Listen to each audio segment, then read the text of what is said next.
What would you do if you suddenly became fabulously wealthy?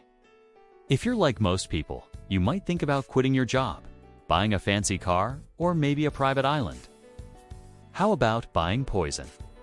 In the early 1920s, the discovery of oil under Osage land in north-central Oklahoma made members of that tribal nation some of the wealthiest people in the world.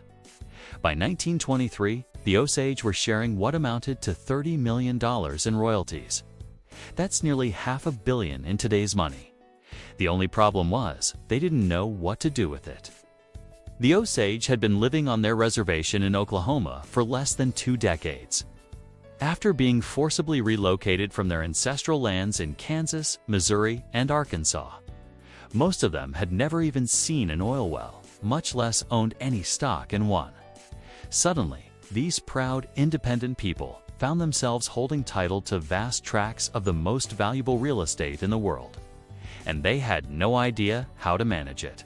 To make matters worse, there were plenty of folks around who would have liked to get their hands on that oil money, including many of their so-called friends. Not long after the first gusher hit, Osage people started turning up dead. At first, it seemed like random acts of violence. A mysterious shooting here, a suspicious stabbing there. Then things got weird. People were killed in explosions, seemingly of their own accord, or found drowned in bathtubs with no water running. Rumors spread that entire families were being poisoned. Given the isolation of the Osage Nation and the small, sleepy towns surrounding them, it wasn't hard for outsiders to believe that a mysterious killer might be at work. Out of inertia, indifference, or outright corruption, local law enforcement did nothing. So members of the Osage turned to Washington for help.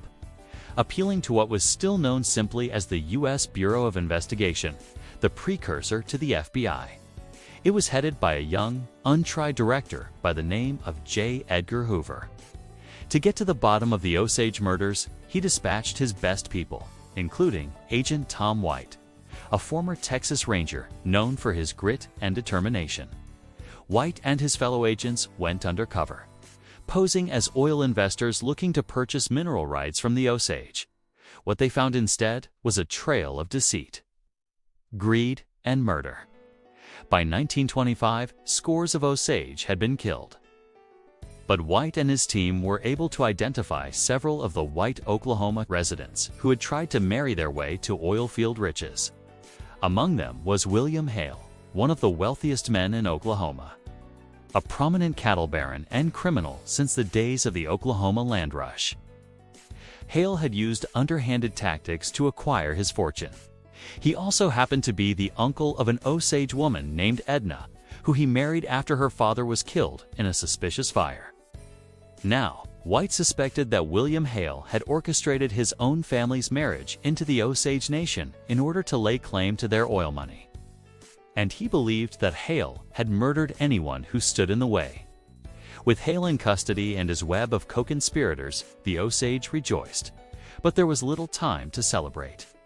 Hale's nephew, Ernest Burkhart, a World War I veteran and suspected killer, escaped to Mexico. An intense manhunt ensued. Burkhart was eventually captured, returned to Oklahoma, and put on trial. In the end, he and his accomplices were convicted. Hale, however, died before he could stand trial. His death, officially ruled a heart attack, was widely believed to be a murder.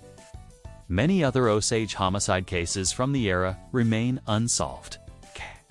Over the years, more than 60 people are believed to have been murdered. Their lives cut short by bullets, bombs, or poison. As for the surviving Osage, they were left to pick up the pieces and try to rebuild their lives. They struggled with alcoholism, poverty, and the loss of their culture. It was until the 1980s that the government finally agreed to reopen the files on the Osage murders. Today, the investigation is considered the largest mass murder in American history.